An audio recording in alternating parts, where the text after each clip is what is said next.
الصليب ليس مجرد قطعة الخشب التي علق عليها رب المجد، وليس الصليب مجرد علامة الصليب التي يرشمها الناس أو التي يكتبها الناس، وليس الصليب مجرد شيء نعلقه على صدورنا أو شيء نعلقه على كنائسنا أو نحلي به جدران معابدنا، إنما الصليب هو أعمق من هذا كله.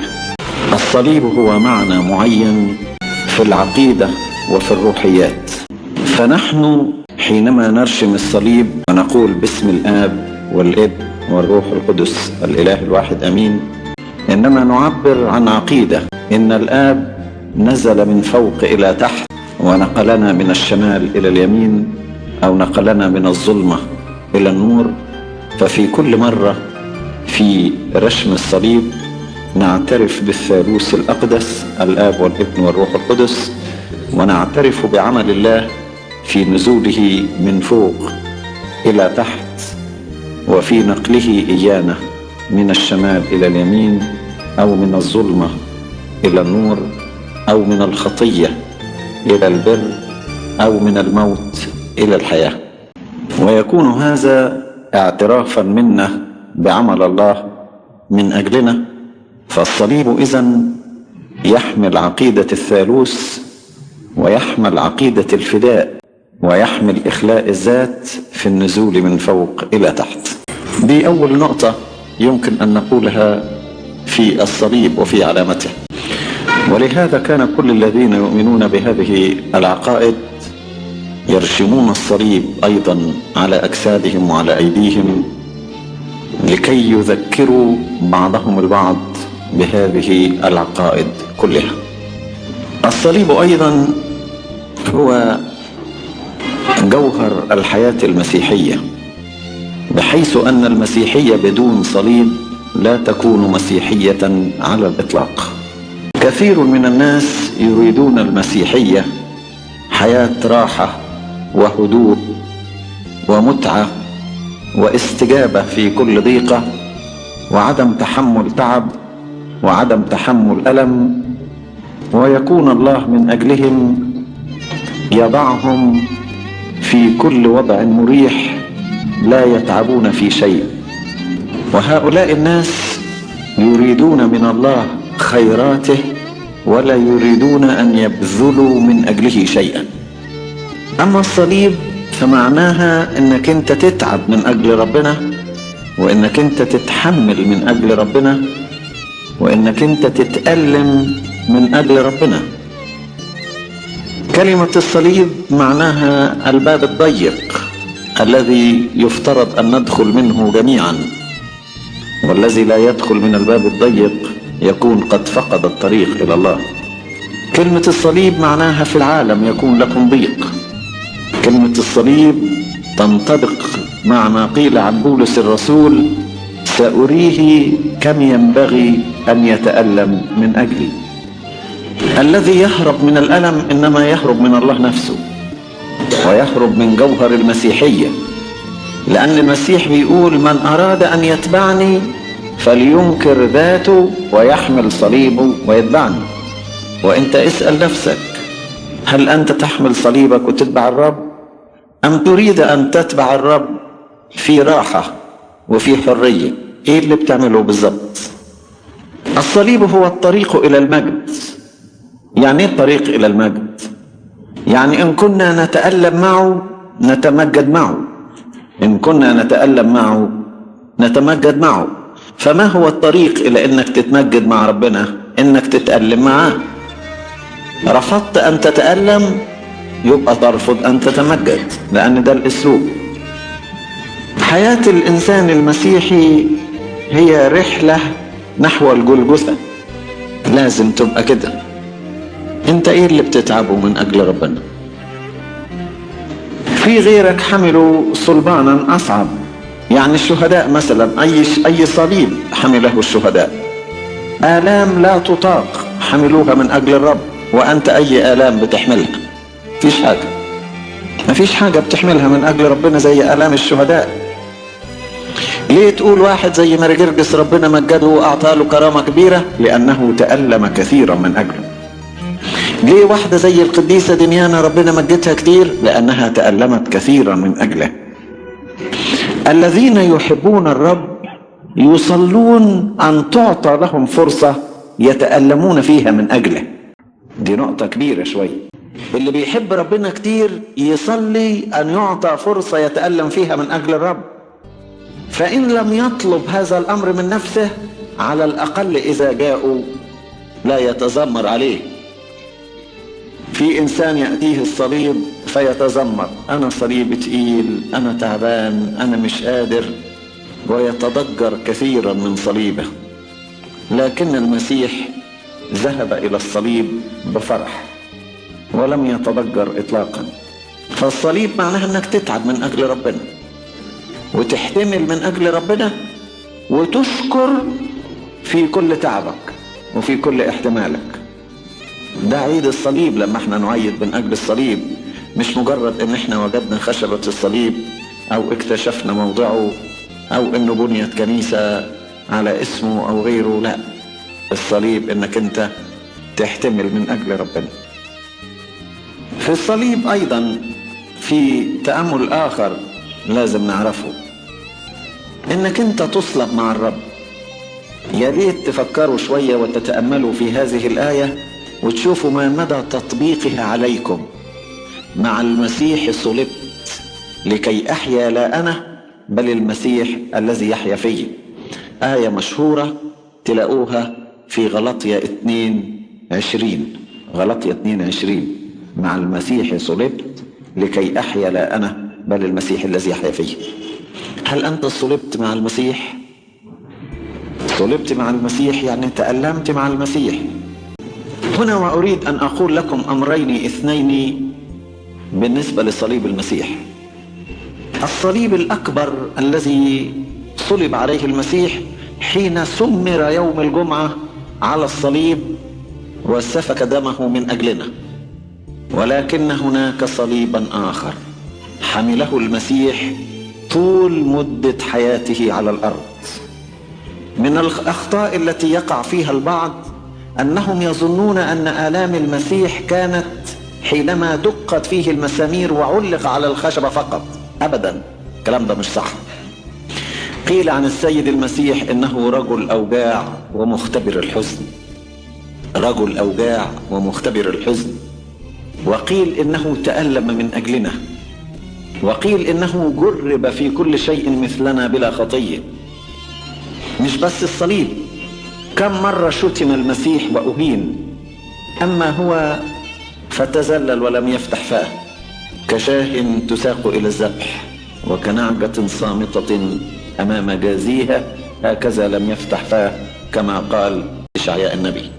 المسيح تحمل كثيرا من الكتبة ومن الفريسيين ومن الصدوقيين ومن الشيوخ ومن الكهنة ومن رؤساء الكهنة ومن كثيرين، وكانت حياته مجموعة من الآلام، وفي كل هذا كان فرحا في الرب.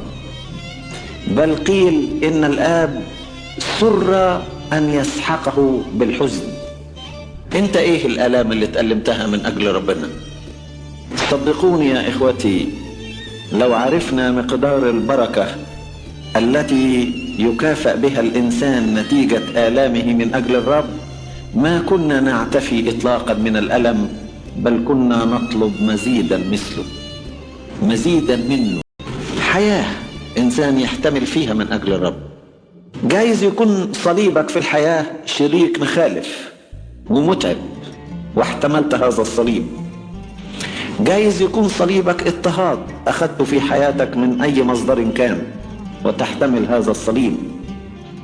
جايز يكون صليبك احتمالك من أجل البر، من أجل وداعتك، من أجل اتضاعك، من أجل هدوءك، من أجل مسامحتك دفعت ثمن كبير، وغيرك بياخد حقه بالدراع وبيدي الألم ألمين والشتيمة شتيمتين، ولكن أنت من أجل هدوءك حملت صليبا. جايز يكون صليبك مثل العازر المسكين، تحملت من أجل الله فقرا أو عوزا، أو صرفت على عيلتك أو على قرايبك أو على فقراء، أو حرمت نفسك لكي تعطي غيرك. الصليب ده أنواع وأشكال بيحملها الإنسان من أجل الله. جايز يكون الصليب إتعابك لجسدك في النسك، في الزهد، في الصوم، في المطنيات، في السهر، في العبادة. لا تعطي لعينيك نوما ولا لأكفانك نعاسا ولا راحة لصدغك إلى أن تجد موضعا للرب. صليب إنسان بيحتمله من أجل ربنا. أما حياة كلها راحة، كلها متعة من غير ألم، إذن أين الصليب؟ وإن كان بالزيادة على كده مش مكتفي وتقول له يا رب اديني معجزات واديني آيات، يبقى أنت عايز راحة. عايز راحة. أنت تريد جبل التجلي ولا تريد جبل الجلجثة. أنت يعجبك النور المبهر على جبل طابور، ولا يعجبك الدم المسفوك على جبل الجلجثة أو العرق المسفوك في بستان جثيماني. إيه تعبك من أجل ربنا؟ يا ريت تضع في ذهنك كلما تذكر الصليب إنك تقول أريد يا رب أن أتعب من أجلك، أريد يا رب أن أتعب من أجلك. كتير من الناس تعبوا من أجل ربنا. يعجبه في هذا المجال هذا المثال ما قيل عن القديس الأنبا بولا الطموحي في تعبه من أجل الرب، إن ظهر له المسيح في وقت من الأوقات وقال له كفاك تعبا يا حبيبي بولا. صور المسيح يظهر لواحد يقول له كفاك تعب، كفاك تعبا يا حبيبي بولا.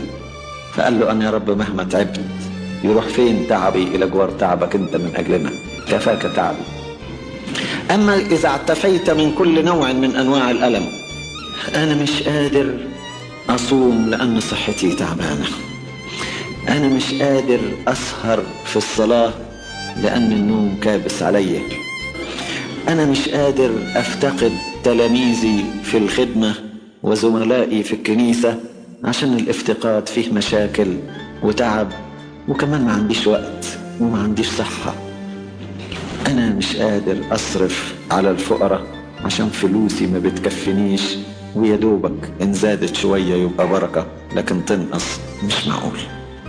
أنا مش قادر مش قادر مش قادر. عارفين معناها إيه؟ معناها في القاموس الروحي أنا لا أريد أن أحمل صليبا من أجل الرب، ملهاش معنى غير كده. طب احمل صليبك واتبعني، دي موجودة فين؟ واحد قال لك كلمة جديدة و100 فكرة في ذهنك ترد عليه تقول له إيه؟ وتلاقي وسط الردود التي تنفعل في داخلك في صوت بيقول لك احمل صليبك واغفر له. طب احمل صليبي واسكت ده معقول، لكن اغفر له كمان دي صعبة شوية، تبقى تقيلة يا رب. يقول لك معلش احمل صليبك، خد صليبك وفيه مسمارين، خد صليبك وفيه شوكتين، خد صليبك وفيه جلدتين، خد صليبك واحمله من اجل الرب. وان قلت تعبت ومش قادر ووقعت تحت الصليب، ثق ان الله سينظر الى تعبك ويرسل لك قيروانيا جديدا يحمله عنك ولو جزء من الطريق، كما أرسل سمعان القيرواني ليحمل عن المسيح بعض الطريق وكان رمزا. لكن لا تعتفي من الصليب إطلاقا. ناس كتير كل ما يجي لهم تعب من أجل ربنا يقول لك ليه يا رب؟ ليه التعب ده؟ ليه أولادك يتعبوا؟ لماذا تكافئ محبيك بهذه المكافأة؟ ليه ما تريحش أولادك؟ وإذا صوت المسيح يقول أنا أستطيع أن أريحكم وأستطيع أن أمنع الألم عنكم، لكن ده مش من صالحكم. بمقدار ما تتألموا من أجلي بمقدار ما تتمجدوا من أجلي. إن كان كده مبارك أنت يا رب في كل ألم ومبارك في كل تعب، ونحن مستعدون أن نحمل صليبا أثقل وأثقل، ولتكن مشيئتك وبركة ونعم. لازم نفهم يعني ايه الصليب. الصليب لا يتفق معه التذمر، ولا يتفق معه التضجر، ولا يتفق معه الشكوى كل يوم والتاني، ولا يتفق معه حب الراحة وحب الاعتفاء من الصليب. دي نقطة. في نقطة تاني في الصليب نذكرها إن المسيح تألم من أجل غيره أو حمل آلام غيره، وعلى الصليب حمل خطايا غيره، كما يقول إشعياء النبي: كلنا كغنم ضللنا، ملنا كل واحد عن طريقه، والرب وضع عليه إثم جميعنا. فأصبح على الصليب حامل خطايا العالم كله، كما قال عنه القديس يوحنا المعمدان: هذا هو حمل الله الذي يحمل خطايا العالم كله. فحينما تنظر إلى الصليب إنما تنظر إلى نفس بريئة صالحة كاملة تحمل خطايا غيرها وتموت من أجل غيرها.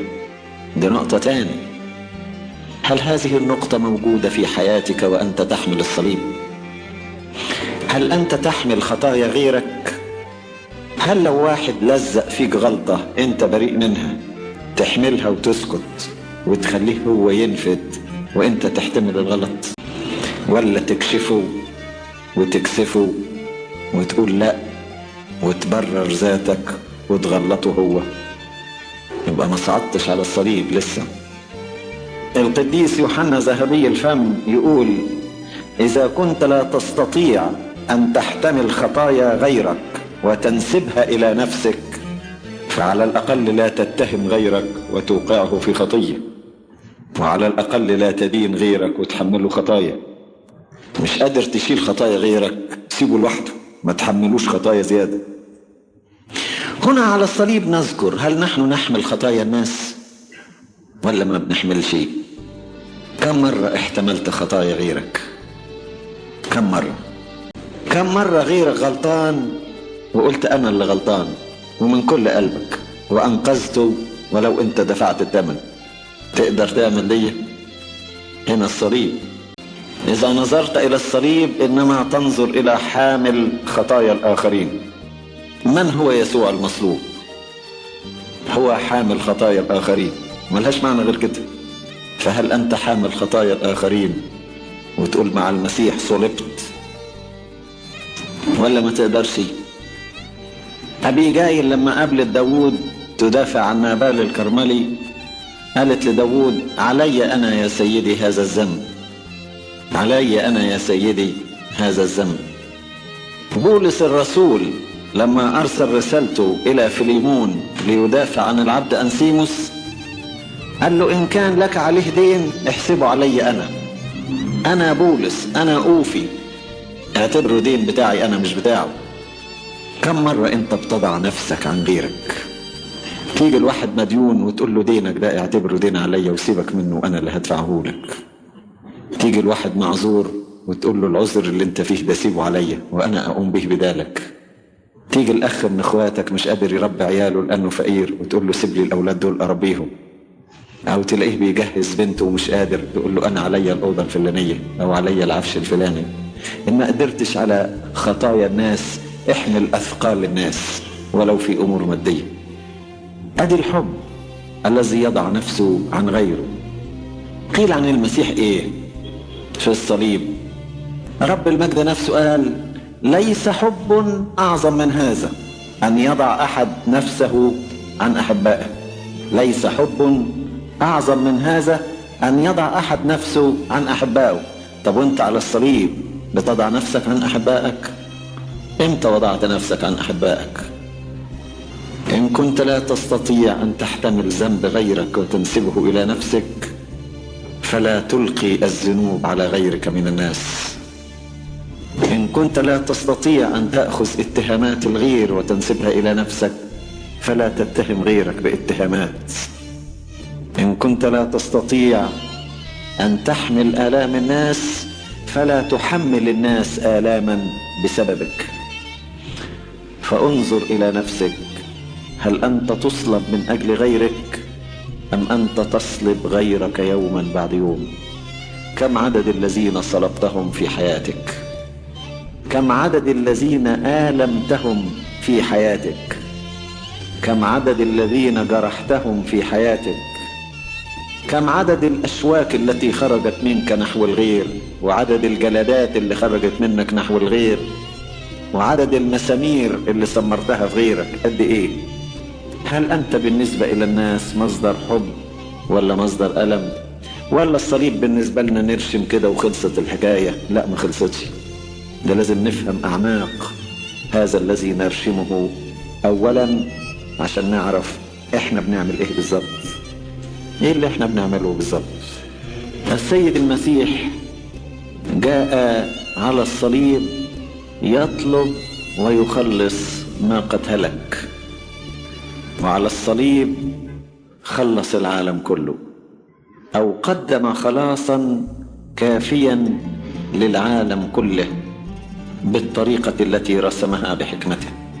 وأنت من الذين سعيت إلى خلاصهم مثلما سعى المصلوب إلى خلاص الكل.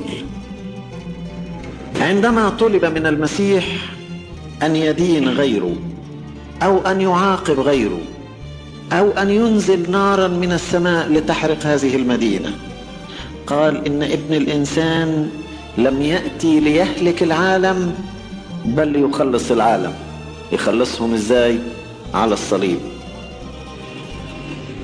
هل أنت بتخلص حد ولو بالألم والتعب ولو بالصليب؟ تقابل واحد تكلمه عن ربنا يتريق عليك ويشتمك ويطردك وانت برضه صابر ومحتمل، وتقول لكي أخلص على كل حال قوما. هل أنت صلبت مع المسيح لأجل الناس؟ دي نقطة. بيقول بولس الرسول في كورنثوس الأولى 5:7 بيقول لأن فصحنا أيضا المسيح قد ذبح لأجلنا، ونحن بنتناول من هذا الخروف المذبوح عنا، خروف الفصح. طب بنتناوله ازاي؟ بيقول الكتاب ان الخروف الفصح كان يؤكل على أعشاب مرة. فهل انت بتأكل خروف الفصح على أعشاب مرة ولا بترفض الأعشاب المرة؟ وكل ما حد يكلمك تقول له لا بهجت خلاصه بهجت خلاصه. طب والأعشاب المرة اللي كان بيؤكل عليها خروف الفصح راحت فين في حياتك؟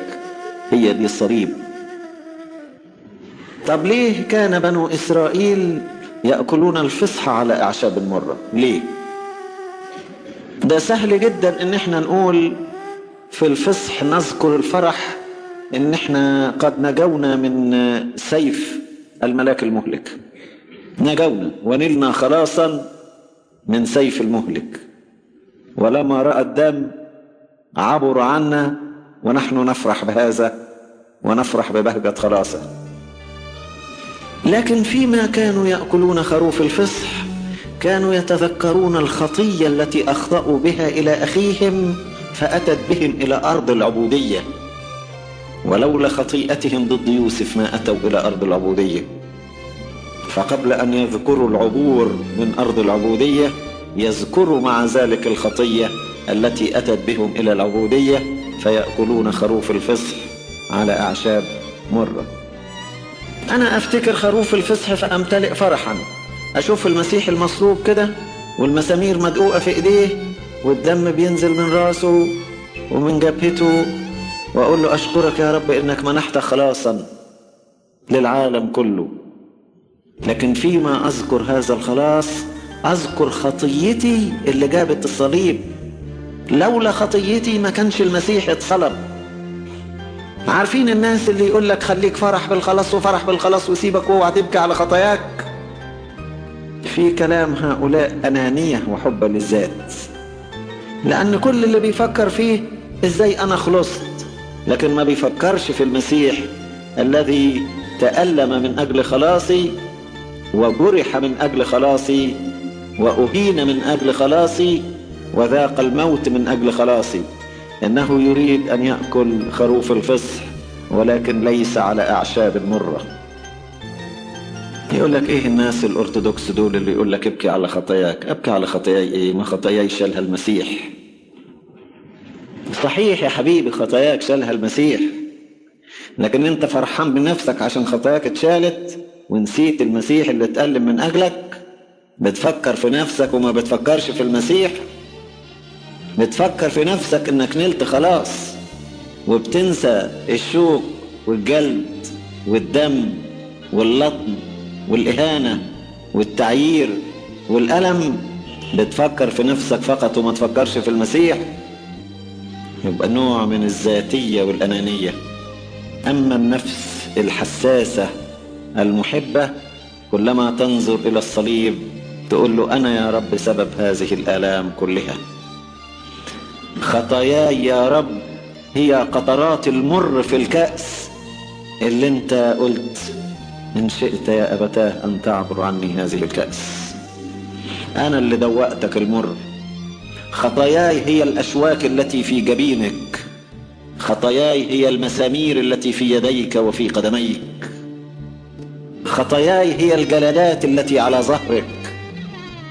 أنا مش هقعد أفكر في نفسي وأقول أشكرك يا رب إن أنا خلصت، أنا عايز أفكر فيك أنت، أنا سببت ليك هذا الألم.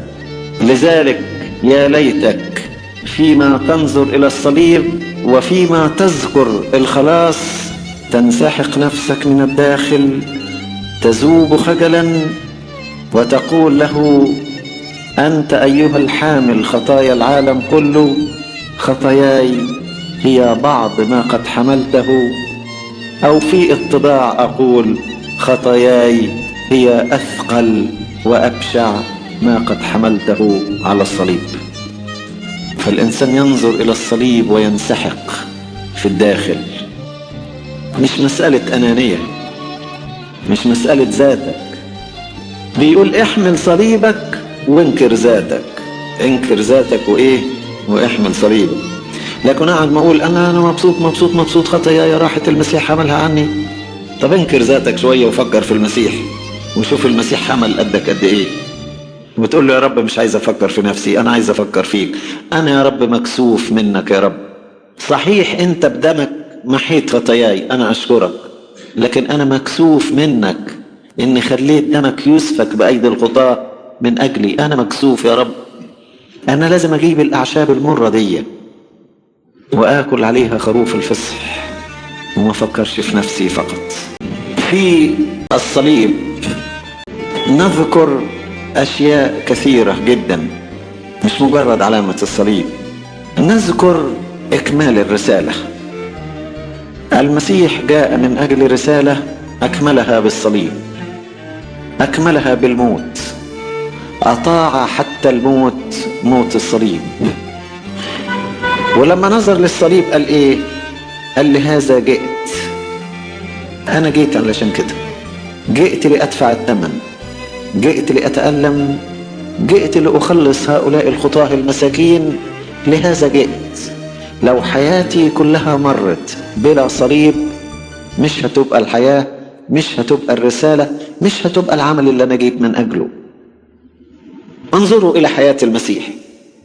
حياة المسيح فيها أشياء كتيرة مفرحة وفيها عظمة كتيرة. تصوروا عظمة المسيح والملائكة بتبشر وتقول نبشركم بفرح عظيم يكون لكم وجميع الشعب ولد لكم المخلص.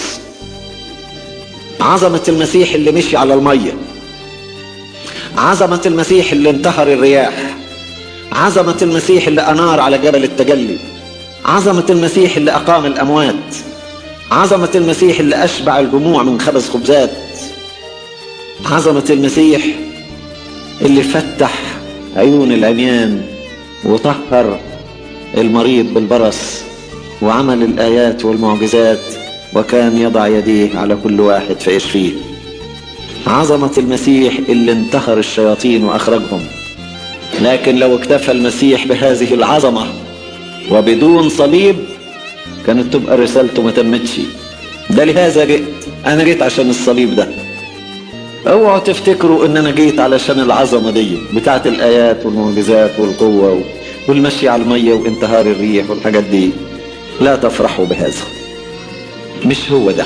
أنا جئت من أجل هذا الصليب، ولن أعتبر رسالتي قد تمت إلا على الصليب.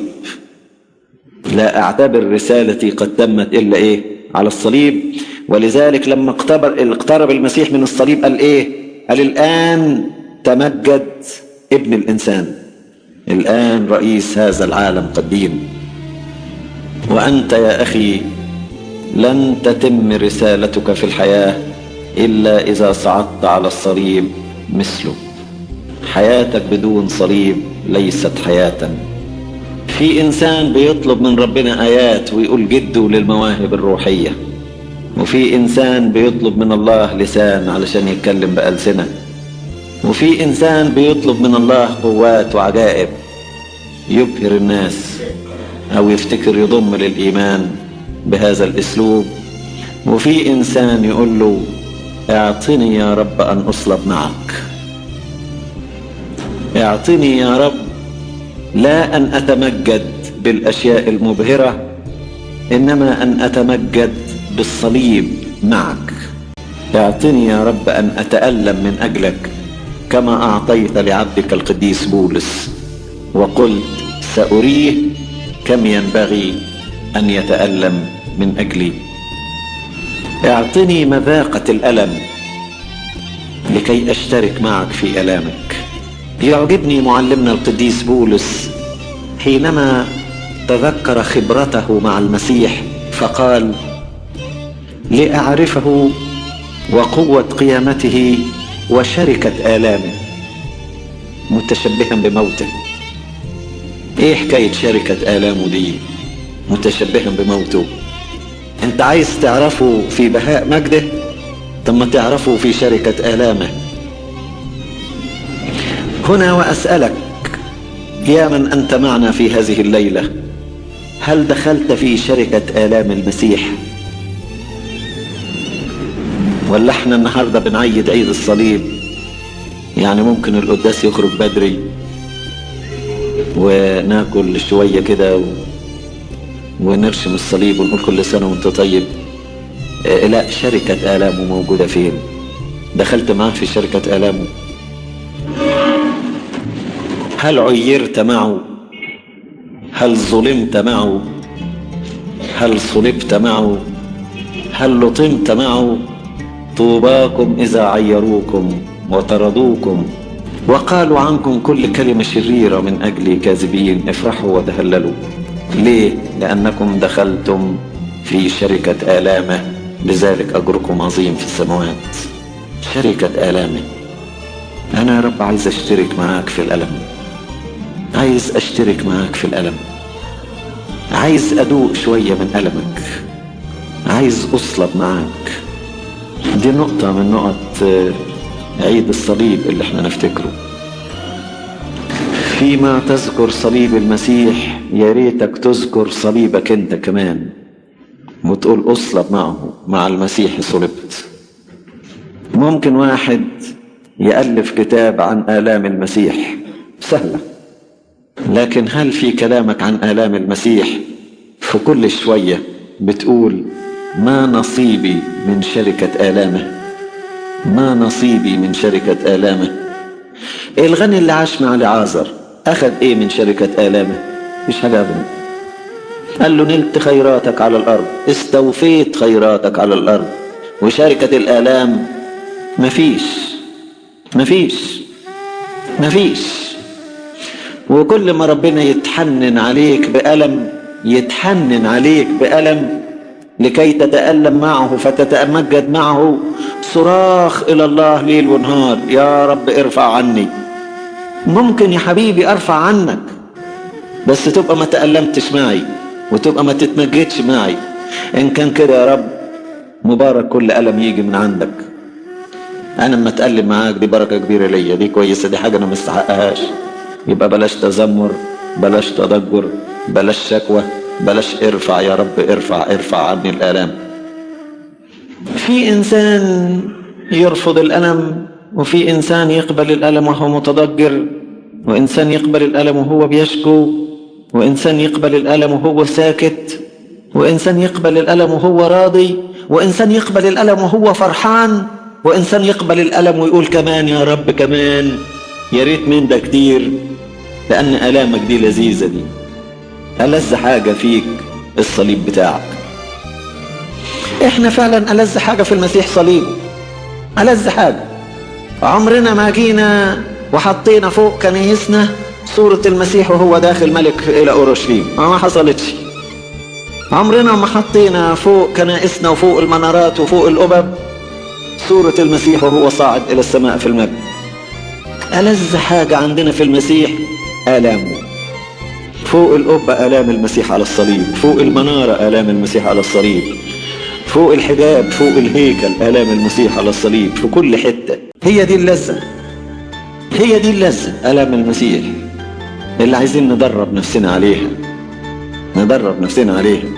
مش كل شوية اقول يا رب اديني نصيبي في الميراث، اديني وعودي، لا اديني آلام يا رب، انا عايز منك الحاجات دي، انا عايز صليبك، انا عايز صليبك، عايز ادوق شركة آلامك. اخبط البحر ينفتح نصين وعد الشعب جواه، ده مجد عظيم، ده مجد ايه عظيم. لكن اللي اعظم منه ان انا اعيش قبل كده 40 سنة في البرية شريد وطريد من فرعون. كل صليب وراه قيامة. اوعى تفتكر المسيح يقدم لك صليبا هو ألم فقط، لا أبدا. لو ذكرنا الصليب بدون القيامة نبقى نذكر الألم بدون الرجاء، بدون المجد، بدون الفرح. الصليب هو الطريق إلى القيامة، إلى مجد القيامة وإلى مجد الصعود. تقول يا رب لو اخد القيامة دي واخد الصعود وبلاش صليب، يقول لك ما تنفعش يا حبيبي، هتقوم منين؟ ده لما جه الملاك يتكلم عن القيامة بيقول انتوا بتطلبوا يسوع المصلوب، ليس هو هنا لكنه قام، فاللي مصلوب هو اللي بيقوم. خد الصليب في الأول عشان تاخد مجد القيامة، وهو ده اللي احنا عايزينه.